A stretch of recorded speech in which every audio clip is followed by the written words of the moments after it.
के आगे बता रहे हैं। पहले याद आपको करा दें कि कल बताया था कि फलन की परिभाषा f such that a tends to b, यानी समुच्चय के अनुसार फलन की ये परिभाषा है।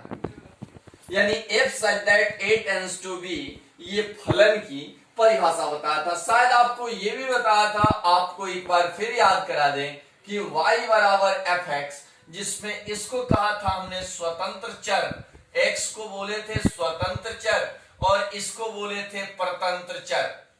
और इसमें शायद आपको ये भी याद आ रहा होगा बाबू कि इसके मान को कहते हैं प्रांत और इसके मान को कहते हैं परिसर। यानी ये प्रांत और ये परिसर, इसको बताया था कि स्वतंत्र चर x के मान को प्रांत कहते हैं और प्रतंत्र चर y के मान को परिसर कहते हैं। जैसा कि त्रिकोणमिति में आपने पढ़ा होगा प्रांत और परिसर, जैसे साइन का प्रांत होता है -π/2 से π/2 और उसका परिसर होता है -1 से 1। तो इसी तरह से आपको प्रांत और परिसर तो प्राप्त हो जाता है। तो इसमें फलन को हमने शॉर्ट करके बताया है, चूंकि फलन हमारा मुख्य रूप से हमारा टारगेट है कंटिन्यूटी बताना, और सांतत्य में परिभाषा दी जाती है कि फलन फंक्शनल वैल्यू और लिमिट वैल्यू दोनों को बराबर करके देखा जाता है। तो मेरा ये सवाल है कि आखिर फंक्शनल वैल्यू निकालते कैसे हैं?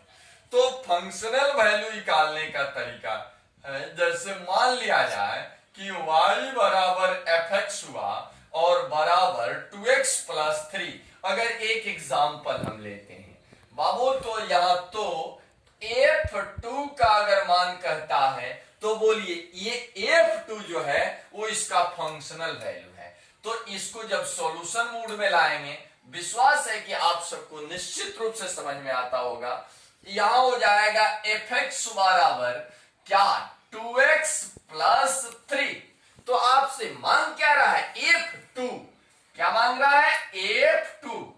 इसका मतलब कि x की जगह हमें क्या रखना है 2 रखना है। तो f2 रखिएगा तो 2x का मान 2 + 3, तो 2 में 2 गुणा करेगा 4 + 3 यानी 7। ये 7 इसका क्या हो गया फंक्शनल वैल्यू हो गया।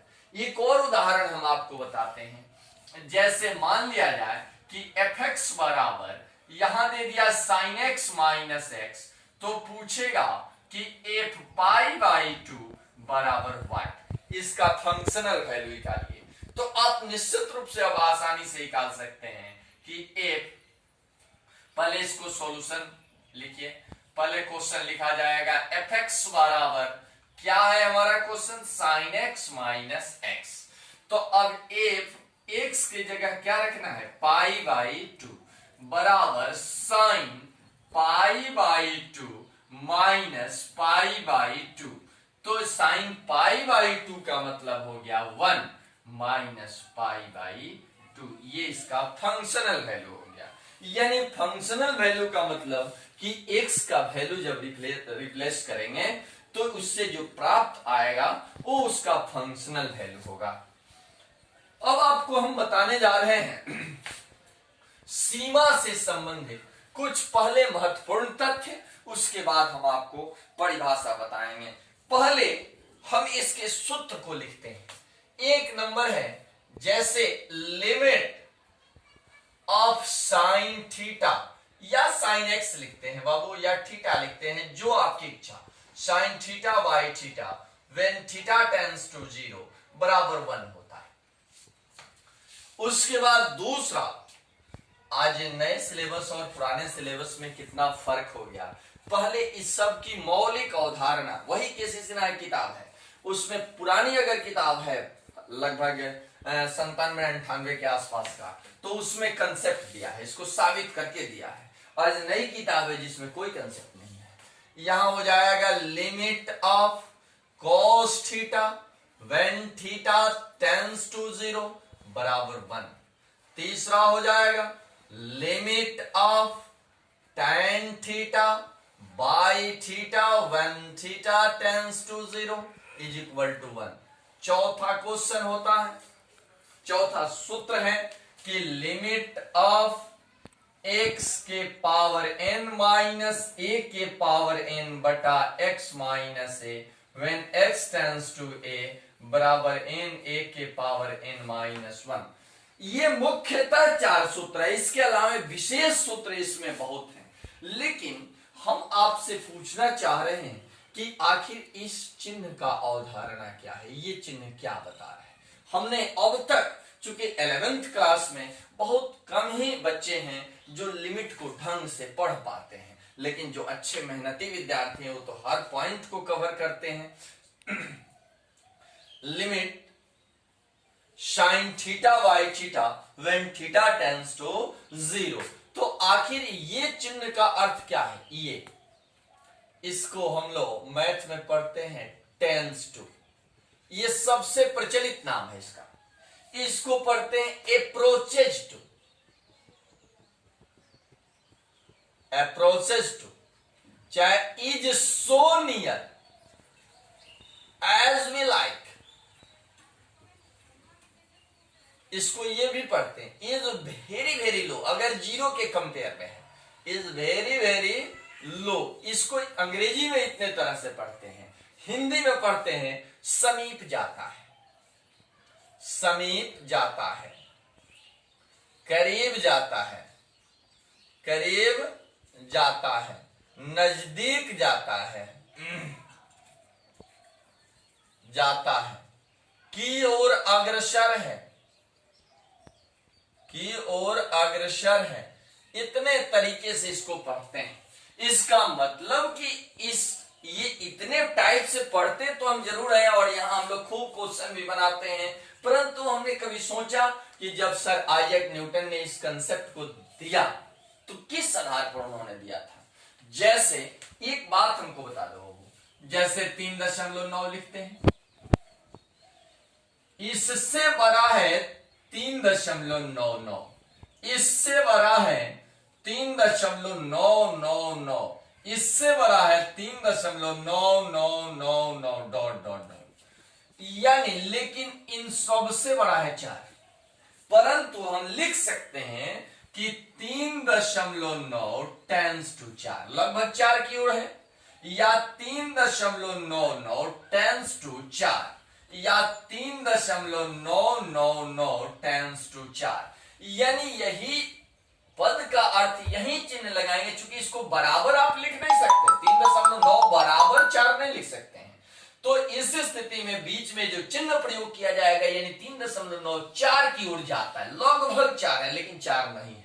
वही तो अंतर जो होता है बाबू, 4 में से इसको घटाएंगे या इसमें से, तो थोड़ा सा अल्प राशि तो अंतर है ना, वही अल्प राशि जो अंतर होता है उसी को कहते हैं डेल एक्स, यानी उसी को कहते हैं अल्पांश, उसी को कहते हैं अल्पांश। यानी कहीं ना कहीं थोड़ा सा कम है, लेकिन वो इतना कम है जिसको हम लगभग नगण्य कह सकते हैं, यानी वही नगण्य पद किधर अग्रसर है, 4 की ओर। एक उदाहरण के लिए, कहीं आपके माइंड में सेट ना हो जाए कि 3.99 पर ही ये उदाहरण काम करेगा, ऐसा नहीं है। इसके अतिरिक्त देखिए यहां 4.1 हुआ, ये बड़ा है 4.01 से, ये बड़ा है 4.001 से, ये बड़ा है 4.0001 से, ऐसे ही dash dash dash dash dash, और इन सब से ये देखिए, और इनसे ये छोटा अंत में का क्या है, 4 है। यानी ओवरऑल ये हम लिख सकते हैं कि 4.1 भी लगभग 4 की ओर है, या 4.01 भी 4 की ओर है, या 4.001 भी क्या 4 की ओर है। तो इसमें भी अल्पांश है, इसमें भी अल्पांश है, डेल एक्स इसमें भी है। वही बाबू आगे चलकर से बड़ा से छोटा, से बड़ा से छोटा, वही एक LH लिमिट हो जाता है, एक RH लिमिट हो जाता है। लेकिन उस चैप्टर तक हम लोग LH RH LH RH, हमें लोग जैसे टीचर कहते हैं कि बाबू एक काम करना, प्लस सिंबल होगा ना LH मान लो, माइनस सिंबल होगा ना RH मान लो, और नहीं तो हम ही लोग पढ़ाने लगते हैं कि limit of fx when x tends to 0 plus 0, या हम ही लोग पढ़ाते हैं कि limit of fx when x tends to 0 plus.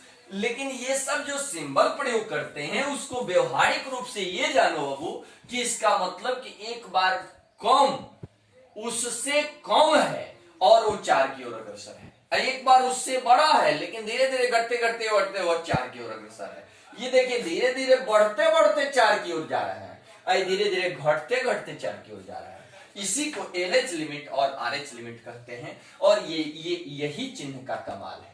यानी यहां बराबर नहीं प्रयोग कर सकते, जो लगभग बराबर है लेकिन बराबर नहीं है। तो बराबर नहीं है तो वो थोड़ा सा जो लगभग हम कह रहे हैं वही लगभग अंतराल अल्पांश कहलाता है, और वही अल्पांश होने के कारण यहां बराबर में डाल करके जो चिन्ह का प्रयोग किया जाता है वही चिन्ह कहलाता है tends to, approaches to, या is so near as we like, या is very very low, करीब जाता है, समीप जाता है, नजदीक जाता है, जो आपकी इच्छा हो सो पढ़ सकते हैं। अब आइए इन अवधारणाओं को हम समझते हैं। अब पहले इस अवधारणा को जानने के पहले हम ये अल्पांश, उम्मीद है कि आप लोग को समझ में आया होगा। यानी टेंस टू का चिन्ह कहां प्रयोग करेंगे, वहीं प्रयोग करेंगे जहां बराबर आप प्रयोग नहीं कर सकते हैं, यानी उसके बीच अल्पांश अंतर है, और वो अल्पांश अंतर या तो बढ़ते बढ़ते उस ओर अग्रसर है, नहीं तो घटते घटते उस ओर अग्रसर है, और वही आगे जाकर LH और RH में कन्वर्ट होगा। इसमें बहुत टेंशन की बात नहीं है। अब एक शब्द आता है सीमा। सीमा, इस सीमा को हम परिभाषित करें उसके पहले हम आपको एक शब्द पद बताना चाहेंगे। जैसे सीमा का अर्थ ऐसे भी लिमिट होता है। लोग कहते हैं कि आप बहुत ज्यादा लिमिट से ज्यादा बोल रहे हैं, इसका मतलब कि कैपेसिटी से ज्यादा बोलना। यानी सीमा को साधारण तौर पर कह लीजिए कि किसी फलन का चरम मूल्य सीमा कहलाता है। यानी extreme value of a function is called limit. यानी किसी फलन का चरम मान जो होता है उसको क्या कहते हैं, सीमा कहते हैं। अब सीमा को चरम मान क्या होता है उसको हम थोड़ा सा स्पष्ट करना आज चाहेंगे। जैसे हम लोग थोड़ा सा, अब तो कुछ आदमी इस वीडियो को देखेंगे तो कहेंगे कि सिलेबस कब खत्म होगा, क्योंकि उनके दिमाग में सिलेबस खत्म करना नहीं है, उनके दिमाग में कैरियर खत्म करना है, जीवन खत्म करना है। यानी उनके दिमाग में यह है कि किसी तरह पढ़ा करके ग्रोसरी की दुकान है, अपना मटेरियल बेच लेना है, यहां हो जाएगा। लेकिन हम अपने फर्ज के अनुरूप एक एक शब्द को हमेशा पढ़ाए हैं और आज भी पढ़ाएंगे और पढ़ाते रहेंगे। यहां हो जाएगा limit of sine theta by theta, इसका ज्योमेट्रिकल रिप्रेजेंटेशन क्या है, इसका ज्यामितीय निरूपण क्या है। तो आइए हम जानते हैं। आप सबको पता है वो ग्राफ तो हम लोग खींचते आ रहे हैं मैट्रिक्स से ही, और ये ग्राफ हो गया जिसमें 4 तल होते हैं। यहां मूल बिंदु होता है, ये x है और इसको x डैश बोलते, इसको y डैश बोलते और ये y।